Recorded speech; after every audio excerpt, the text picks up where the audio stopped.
To begin with, the literary piece chosen is Woman Hollering Creek by Sandra Cisneros. Taking into account this piece, the concept of love will be the focus on this work. So to understand this, we need to imagine what is love. So what is the concept of love? So in this case, love is an universal concept and it is present in human beings since they are born. Love encompasses a range of strong and positive emotional and mental states, from the most sublime virtue or good habit, the deepest interpersonal affection, and to the simplest pleasure. An example of this range of meanings is that the love of a mother differs from the love of a spouse, which differs from the love of food. Most commonly, love refers to a feeling of strong attraction and emotional attachment. Love is also considered to be a virtue representing human kindness, compassion, and affection, as the unfalse, loyal, and benevolent concern of the good of another. It may also describe compassionate and affectionate actions towards other humans, oneself, or animals. If we must talk about the first time where people could talk about love, we must mention Adam and Eve. In the Bible and Catholic history, they love each other since the beginning of humanity. They were the first representatives of love. In addition, we will see love since Egypt and its mythology. In this part, we will see representation of love in Hathor. Thus, Hathor was the name of the Egyptian goddess of love, joy, and song. Wife of Horus, initiator of the Egyptian civilization, is also considered the patron of music and drunkards. So that is from a Catholic perspective, from a religious perspective. But if we wanted to talk about love in a wider way, we should consider some ideas that come from the ancient Greece, and in this case, more specifically speaking, from Plato, who was a very famous philosopher, who still is a very famous philosopher. So Plato considers rising through love as something that has to be with some levels of closeness to wisdom and through beauty, from carnal attraction to individual bodies to attraction of souls, and eventually union with the truth. This is the ancient philosophical interpretation of love. So for Plato, love is something that exists in an idealistic world, in a world that is imaginary, that is perfect.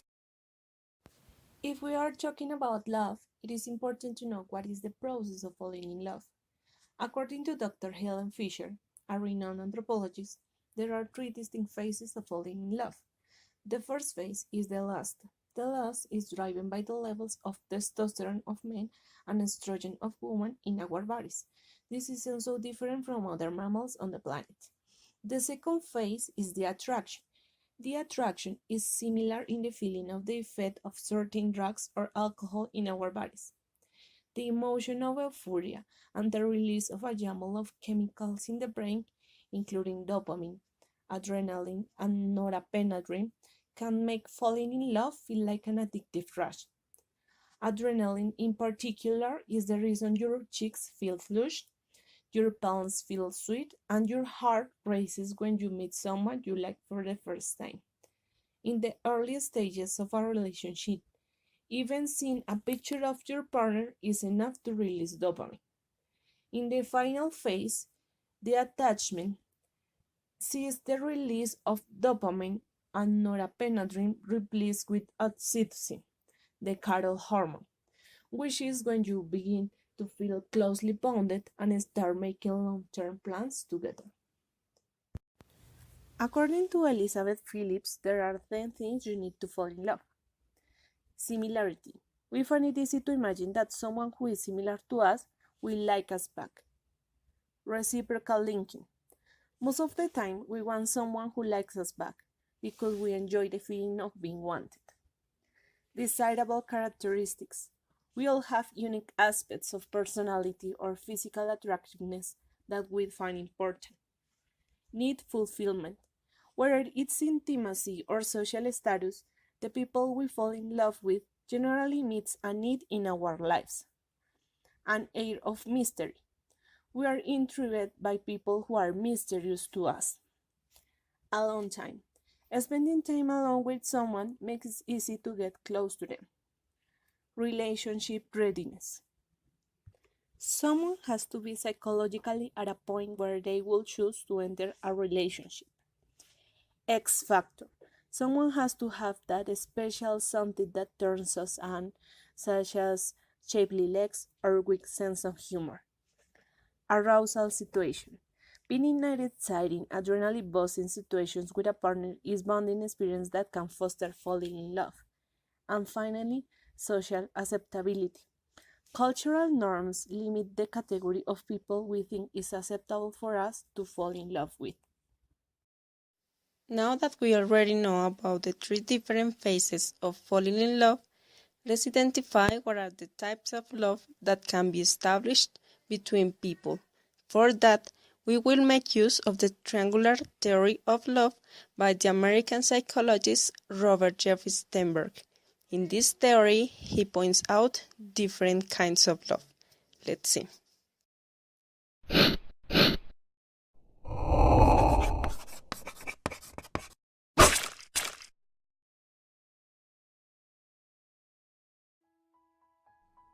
In 1985, Robert Sternberg presented a theory that has piqued the interest of various people, a theory concretizing something that has baffled the minds and wrenched the hearts of many: love. He called it the triangular theory of love, as it's best explained in the form of a triangle, but it's more commonly known as Sternberg's theory of love. In the context of interpersonal relationships, there are three components of love: intimacy, passion, and commitment. According to the theory, intimacy is the feeling of attachment, closeness, and connectedness. Passion, on the other hand, is the fiery depth and intenseness you experience when you like someone, encompassing the drive connected to both romantic and sexual attraction. The third component, commitment, ties the other two together, as it encompasses short-term and long-term decisions to remain with one another and plan for the future. According to Sternberg's theory of love, there are 6 forms of love, which are combinations of the 3 components previously described. 1. Non-love. Non-love is merely the absence of all 3 components. This basically characterizes the majority of our personal relationships, which consists of simple, casual interactions. It could apply to your acquaintances or people you're not particularly attached to. 2. Friendship. Friendship exists when only intimacy is present. This is the set of feelings you experience without the intense passion or commitment of romance. It can, however, be a route for other forms of love to manifest from. 3. Infatuated love. Infatuation occurs when passion is present and both intimacy and commitment is absent. Crushes fall under this category. Solely sexual relationships are also included, as they're only bounded by carnal desires and nothing more. This is the most common root of romantic love, as it's believed that intimacy develops over time. But if neither intimacy nor commitment develops, this type of love can fizzle over time. 4. Empty love. An example of empty love is an unhappy marriage, where intimacy and the flames of passion for your partner is gone. As a strong love deteriorates into empty love, nothing is left but the contract of marriage itself. It's characterized by the absence of intimacy and passion, despite the presence of commitment. Arranged marriages, on the other hand, can start out as empty loves, but can develop into other forms of love over time. 5. Romantic love. Romantic love is a combination of intimacy and passion. Relationships under this category not only involve physical bonds, but emotional bonds as well. This is one of the most common stepping stones to married life. However, it lacks commitment.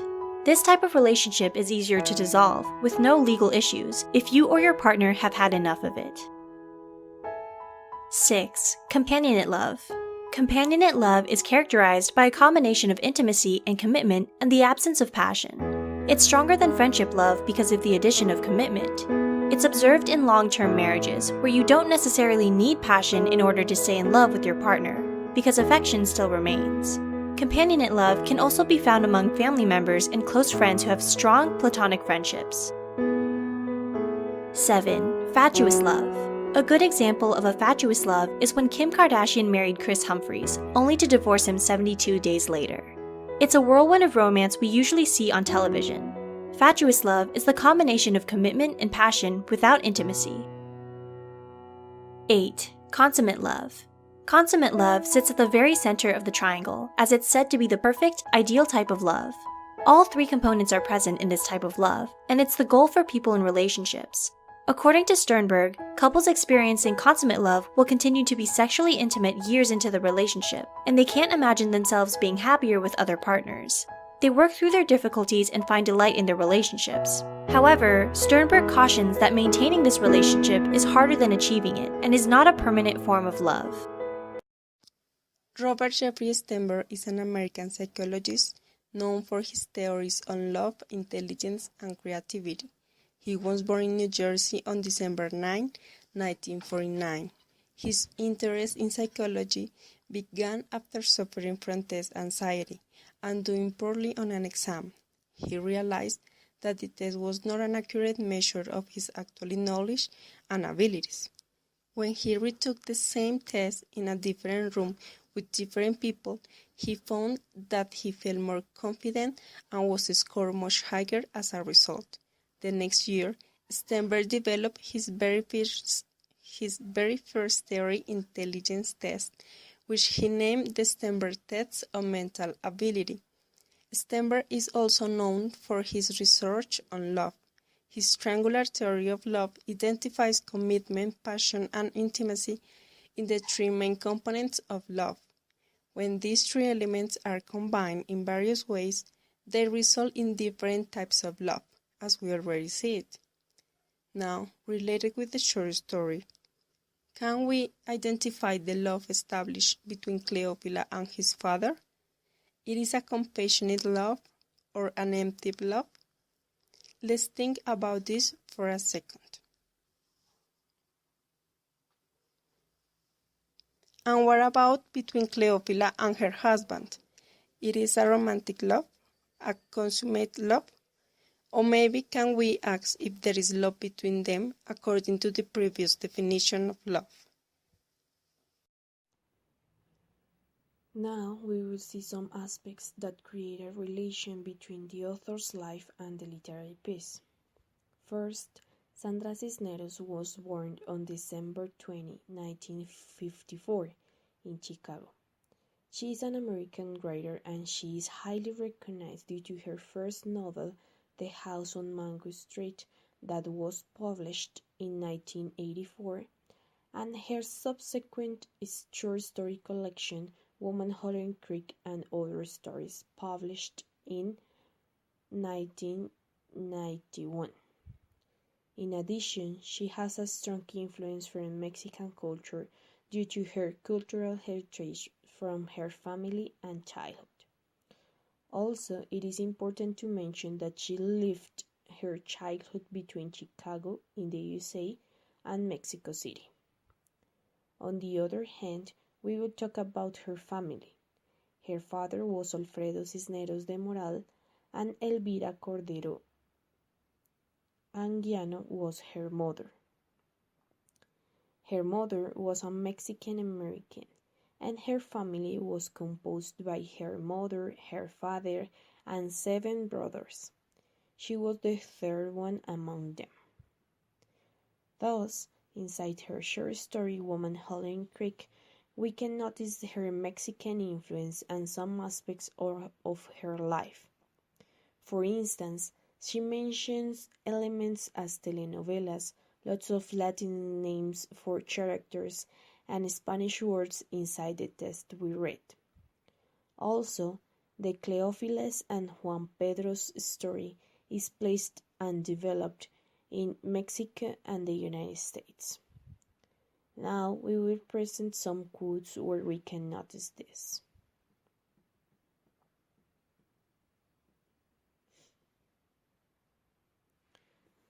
Or to the center of town to order a milkshake that will appear in a day and a half as a pimple on her backside, or to girlfriend's house to watch the latest telenovela episode and try to copy the way the women comb their hair, wear their makeup. Page 44. He had thrown a book, hers, from across the room, a hot welt across the cheek. She could forgive that, but what stung more was the fact it was her book. A love story by Corinne Tellado. She was loved most now that she lived in the USA, without a television set, without the telenovelas. Page 52. Otherwise, her familiar aspects could be presented with Cleophila's family. Well, may God help her. What with a father with a head like a burro and those 6 clumsy brothers. Page 45. Here we can see the figure of a father and 6 brothers as a strong relation with Cisneros' life and family. Despite of the author doesn't mention her mother as a character in the story, we can see her through all the story with the location in Mexico and the United States. As a conclusion, we point out that Cisneros uses a lot of aspects from her personal life and family to create events, characters, moments, places, etc. inside the short story, and it could be detected during the reading of details from her life and the short story Woman Hollering Creek. What types of love it is possible to identify in the short story? So, in the short story, it is possible to identify 2 kinds of love. On the one hand, there is paternal love, and on the other hand, it is possible to find marital love. In the first case, paternal love is understood as a kind of love that is something that is going to be with you, it's going to be available for you or for your children as a cornerstone, something that is going to be always for you. And on the other hand, talking about marital love, it has to be with the idea of, let's say, another perspective that considers this concept as something that gives you the most thrilling emotions, but at the same time is able to make you cry. So, for example, in the case of paternal love, we can find in the short story a very accurate quote to understand it. We have on page 43, talking about Cleophila's father. He had said, after all, in the habit of parting, I am your father, I will never abandon you. In this case, it means that this, as I told you, this paternal love is something that is going to be with you your whole life. And in the case of marital love, we have this, let's say, when Cleophilas and Juan Pedro are talking about, and maybe when the speaker is trying to say that, how can we understand this marital love? It says, how when a man and a woman love each other, sometimes that love sours. So it means that the love we can find between, let's say, a couple of spouses could be something conflictive, but at the same time sweet. When there is an aggression in a marriage, it is possible to say that it is still a marital love? Now we are going to talk about violence against women. For that, we are going to use an image by Paula Sifora. So first, we are going to look the image. What comes to your mind when you look the image? In the image, it's possible to see 2 people. One is a woman and the other is a man. The man is kissing her in her cheek, while she is just looking at the front. And what about the expressions of their faces? He looks calm and loving, and she looks so serious. Look the colors used on it. What can represent them? What about the red one or the purple one? Is love what the image represents? Is compassion? Is it violence? What is it? If we check the dictionary looking for the word violence, is it possible to find a definition like this? Violence, behavior involving physical force, intent to hurt, damage, or kill someone or something.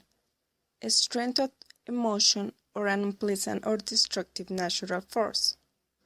So that, is it possible to say that in the short story there are signals of violence? Let's think about this. Taking into account all of this, we can see a quote inside the short story which gives evidence of violence to establish a relationship with the concept that we have been seeing in this part. The first time she had been so surprised, she didn't cry out or try to defend herself. She had always said she would strike back if any man were to strike her. But when the moment came, and he slapped her once, and then again and again, until the lip split and bled or sheets of blood, she didn't fight back. She didn't break into tears. She didn't run away as she imagined she might when she saw such things in the telenovelas. Page 46. At this point, we will see relationships with the woman in the story, talking about three different women in history. So in this case, we have Manuelita Sáenz. So Manuelita Sáenz, or Doña Manuela Sáenz, was born in December 27th in 1797 and died in November 23rd in 1856. She was a revolutionary heroine of South America who supported the revolutionary cause by gathering information, distributing leaflets, and protesting for women's rights. Manuela received the Order of the Sun, or Caballeresca del Sol, or Dame of the Sun, honoring her services in the revolution. Sáenz married a wealthy English merchant in 1817 and became a socialite. At that time, that was a very important position, let's say, in the high society. And also, this event or this fact provide her the setting for the environment in political and military affairs, and she became active in support of revolutionary efforts. Leaving her husband in 1822, he soon began at 8 years collaborating an intimate relation with Simón Bolívar that lasted until his death in 1830. After she prevented in 1828 assassination attempt against him and facilitated his escape, Bolívar began to call her Libertadora del Libertador, or Liberator of the Liberator. Manuela's role within the revolution after her death generally was overlooked until the late 20th century. Presently, she is recognized as a feminist symbol of the 19th century wars of independence. So in this case, and in relation to the story, the short story, and especially the main character Cleophilus, it is remarkable to highlight that through this character, Sandra Cisneros wanted to portray gender and social inequality at the time as a symbol of fight in favor of women's rights, as Manuelita Sáenz was. Other important woman in history is Cleopatra. Cleopatra was born in 69 before Christ and committed suicide in the year 30 before Christ. Cleopatra ruled ancient Egypt as co-regent, first with her two young brothers and then with her son, for almost 3 decades. She became the last in a dynasty of Macedonian rulers founded by Ptolemy, who served as a general under Alexander the Great during his conquest of Egypt. Well educated and clever, Cleopatra could speak various languages and serve as the dominant ruler in all the 3 of her co-regencies. Her romantic liaisons and military alliances with the Roman leaders Julius Caesar, and Mark Antony, as well as her supposed exotic beauty and powers of seduction, earned her an enduring place in history and popular myth. Cleopatra had relationships only with one purpose or objective: power. Regarding to the short story, we could see that the one that had the power in the relation was Juan, but at the end, Cleophilus decided to go away and abandon him in order to have the power to decide about her own life.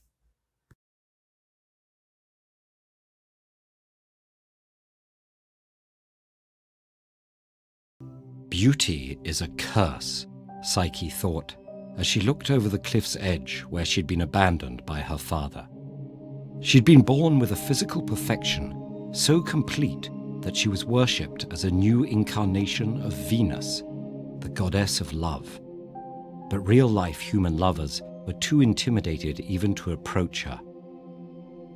When her father asked for guidance from the oracle of Apollo, the god of light, reason, and prophecy, he was told to abandon his daughter on a rocky crag, where she would marry a cruel and savage, serpent-like winged evil. Alone on the crag, Psyche felt Zephyr, the west wind, gently lifting her into the air. It set her down before a palace. "You are home," she heard an unseen voice say. "Your husband awaits you in the bedroom, if you dare to meet him." She was brave enough, Psyche told herself. The bedroom was so dark that she couldn't see her husband, but he didn't feel serpent-like at all. His skin was soft, and his voice and manner were gentle. She asked him who he was, but he told her this was the one question he could never answer. If she loved him, she would not need to know. His visits continued night after night. Before long, Psyche was pregnant. She rejoiced, but was also conflicted. How could she raise her baby with a man she'd never seen? That night, Psyche approached her sleeping husband, holding an oil lamp. What she found was the god Cupid, who set gods and humans lusting after each other with the pinpricks of his arrows. Psyche dropped her lamp, burning Cupid with hot oil. He said he'd been in love with Psyche ever since his jealous mother, Venus, asked him to embarrass the young woman by pricking her with an arrow. But taken with Psyche's beauty, Cupid used the arrow on himself. He didn't believe, however, that gods and humans could love as equals. Now that she knew his true form, their hopes for happiness were dashed. So he flew away. Psyche was left in despair until the unseen voice returned and told her that it was indeed possible for her and Cupid to love each other as equals. Encouraged, she set out to find him. But Venus intercepted Psyche and said she and Cupid could only wed if she completed a series of impossible tasks. First, Psyche was told to sort a huge, messy pile of seeds in a single night. Just as she was abandoning hope, an ant colony took pity on her and helped with the work. Successfully passing the first trial, Psyche next had to bring Venus the fleece of the golden sheep, who had a reputation for disemboweling stray adventurers. But a river god showed her how to collect the fleece the sheep had snagged on briars, and she succeeded. Finally, Psyche had to travel to the underworld and convince Proserpina, queen of the dead, to put a drop of her beauty in a box for Venus. Once again, the unseen voice came to Psyche's aid. It told her to bring barley cakes for Cerberus, the guard dog to the underworld, and coins to pay the boatman Charon to ferry her across the river Styx. With her third and final task complete, Psyche returned to the land of the living. Just outside Venus's palace, she opened the box of Proserpina's beauty, hoping to keep some for herself. But the box was filled with sleep, not beauty, and Psyche collapsed in the road. Cupid, now recovered from his wounds, flew to his sleeping bride. He told her he'd been wrong and foolish. Her fearlessness in the face of the unknown proved that she was more than his equal. Cupid gave Psyche ambrosia, the nectar of the gods, making her immortal. Shortly after, Psyche bore their daughter. They named her Pleasure, and she, Cupid, and Psyche, whose name means soul, have been complicating people's love lives ever since. In the Psyche's story, we could see that because of Psyche's beauty, she was abandoned by her father in order to fulfill her destiny, which was to marry a cruel and savage serpent. Similar case to Cleopatra, who, as we know, his father gives her in marriage even when he had promised to never abandon her. Cleopatra had to accept her destiny and begin a marriage in which she thought she would find happiness and true love as in soap operas, but at the end it was not like that. Nevertheless, the end of both stories was completely different. Although Psyche fought for true love, like her loved Cupid, Cleopatra had to fight for her freedom and her own happiness, which was certainly not with her husband. All of this in order to be happy and be herself. Finally, as a reflection, we need to say that it's important to mention that violence could be present in both genders. Women and men can suffer violence abuse in their lives. How does it could affect human beings? Women and men are equal. Both of them have feelings, psychological aspects, and a body, and all of them could be hurt if a person uses force with that only objective. Thus, a person who suffered from violence will have physical and psychological wounds. It is true that physical wounds could be healed, but psychological marks that are behind all this are for the rest of their lives, affecting their normal life, their relation with others, future relationships, jobs, interaction with the world that is around them, etc. It is important to mention that violence could be present in humans' life, but it could be overcome with love. Love must be presented in people's life, not only love for others, but also self-love. We believe that a person could overcome or avoid violent situations when they love themselves and identify which type of love is perfect for them and they don't accept less than that. As a personal point of view and in relation with Cleophilus, we need to forget ideal love and ideal people. Real life is different and it is not a fairy tale. When you create an image in your mind, as Cleophilus did in her life, you start to look for a perfect relationship. Despite of this, people should love themselves first at all, and then they could find a person who loves them as they do. And if they can't, they will love themselves and they will be happy with this.